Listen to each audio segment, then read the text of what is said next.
آج ہماری قوم کا حال کیا ہے؟ پیر اپنے بچے کو پیر بنانا چاہتا ہے، عالم اپنے بچے کو عالم نہیں بنانا چاہتا۔ اس کی وجہ کیا ہے؟ ایسا کیوں ہو رہا ہے؟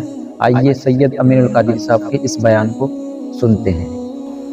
اگر واقعیر والے جی میری جان بخشی کر دے اللہ اور مجھے معاف کر دیں تو میں ایک بات تھوڑی سی تلخ کہنا چاہتا ہوں، جی اسی میں تو بدنام ہوا ہوں، اللہ لیکن کہوں گا کیونکہ آپ سے کوئی لالچ نہیں اور نہ ان ممبر پر جی بیٹھنے والوں سے کوئی لالچ ہے۔ پیر کا بچہ پیر بننا چاہتا ہے لیکن عالم کا بچہ عالم نہیں بننا چاہتا۔ پیر اپنے بچے کو پیر بنانا چاہتا ہے لیکن عالم اپنے بچے کو عالم نہیں بنانا چاہتا۔ جی بے شک اس لیے کہ اسے پتا ہے جی مجھے کچھ بھی نہیں آتا، جی باپ کی خلافت لے اللہ کے پیر بن جاؤں گا تو ہاتھ بھی چومے جائیں گے، دعوتیں بھی ملے گی اور نذرانے بھرپور ملیں گے۔ لیکن عالم کا بچہ عالم اس لیے نہیں بننا چاہتا اور عالم اپنے بچے کو عالم اس لیے نہیں بنانا چاہتا کہ امامت کر کے ان جاہل ترشٹیوں کی اتنی باتیں سنی ہے۔ ایک بیوی اپنے شوہر کی جتنی باتیں نہیں اللہ سنتی اس سے زیادہ جاہل ترشٹی امام کو باتیں سناتے ہیں۔ ایک بیوی اپنے شوہر سے جتنا نہیں ڈرتی اس سے زیادہ امام اپنے ترشٹیوں سے ڈرتا ہے۔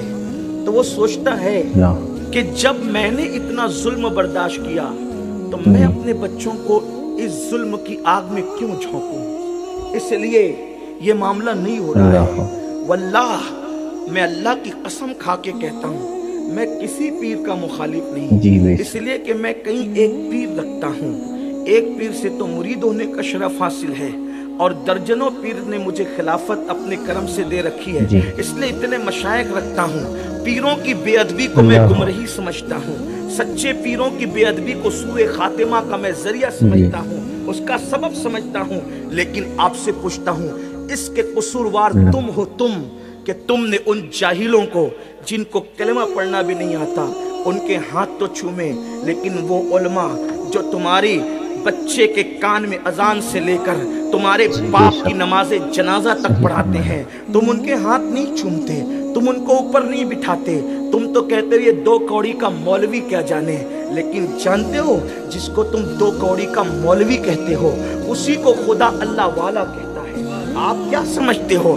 اللہ والا، آپ جس کو اللہ والا کہیں وہ اللہ والا نہیں ہو سکتا۔ اللہ نے اللہ والا کس کو کہا؟ قرآن اٹھا کر دیکھے، میں قرآن کی بات کرتا ہوں۔ اگر اچھے عالموں کو اپنی قوم میں پیدا کرنا ہے تو عالموں کی قدر کرنا سیکھو، اچھے امام پیدا کرنا ہے اماموں کی قدر کرنا سیکھو۔ بڑی معذرت کے ساتھ جن جاہلوں کو کلمہ پڑھنا نہیں آتا ان کو تو دیسی مرغیاں اصلی گھی میں کھلاتے ہو، کبھی اپنے مسجد کے امام کو بھی اس قدر کے ساتھ بلایا، اس عزت کے ساتھ بلایا؟ ہاں، ایک رات کے لیے گویوں کو اور چیخنے چلانے والے میری طرح لوگوں کو بلاتے ہو تو آپ مٹھی بھر بھر کے نظر پیش کرتے ہو۔ کبھی اپنے امام کو بھی اتنا دیا؟ امام تو بیچارہ 5000 8000 میں مر رہا ہے، اس کی آپ مدد نہیں کرتے۔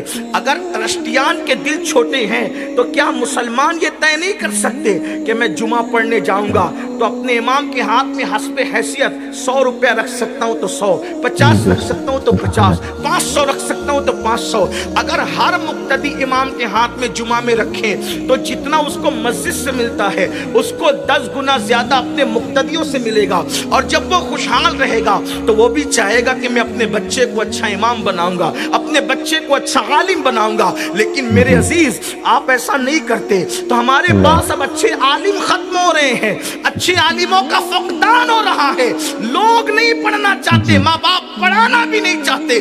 مگر یاد رکھو علماء کی اگر تم عزت نہیں کرتے، میں یہ نہیں کہہ رہا ہوں کہ پیروں کی نہ کرو، میری بات کا غلط مفہوم نہ لینا، واللہ میں اپنے مشائخ کے پیر تک چومتا ہوں اور میں سمجھتا ہوں کہ اللہ نفل عبادتیں مجھے وہ مرتبہ نہیں دلاتی جو میرے مشائخ کا احترام مجھے مرتبہ دلاتے ہیں۔ میرا عقیدہ اور نظریہ یہ ہے۔ بے شک سید امین القادری صاحب نے بالکل صحیح فرمایا۔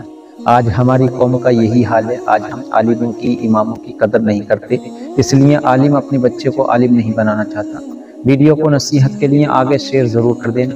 میں دعا کرتا ہوں کہ اللہ پاک ہم سب کو اس پر عمل کرنے کی توفیق عطا فرما، عالموں کی اور اپنی مسجد کے اماموں کی قدر کرنے کی توفیق عطا فرما، ان کا ادب اور احترام کرنے کی توفیق عطا فرما، آمین یا رب العالمین۔